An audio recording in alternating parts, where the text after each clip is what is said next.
من به قربون تو و تموم بچه هات علی میریزم دار و نداره خودمو به پات علی. اگه عشق تو باشه عبادتا قبول میشه، راستی چه رنگی داره پیش خدا حنات علی.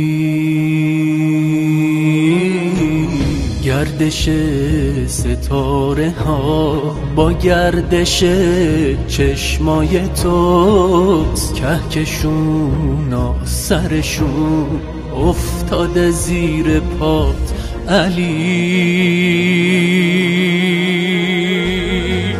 مادرم از کوچیکی یا علی رو یادم داده، طفلی و جوونی و پیری زنم صدات علی. یادم میداد یا علی تا بلند بشم، میزدم بی اختیار صدات تو مشکلات علی.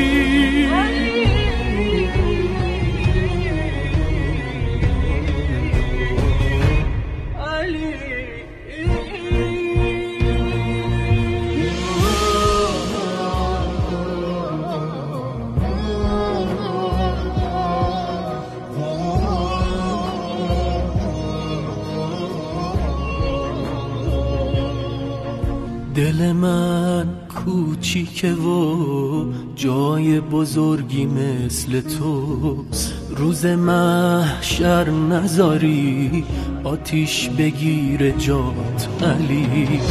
همه عالم به سر سفره تو ریزه خورد، من فدای تو و نون جو و بوریات علی.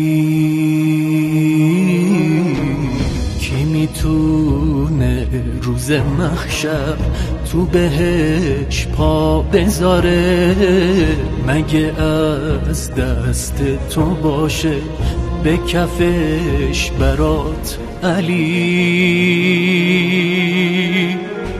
شنیدم حق تو بردن تو خونه نشوندنت، برا خاطر خدا در نیومد صدات علی.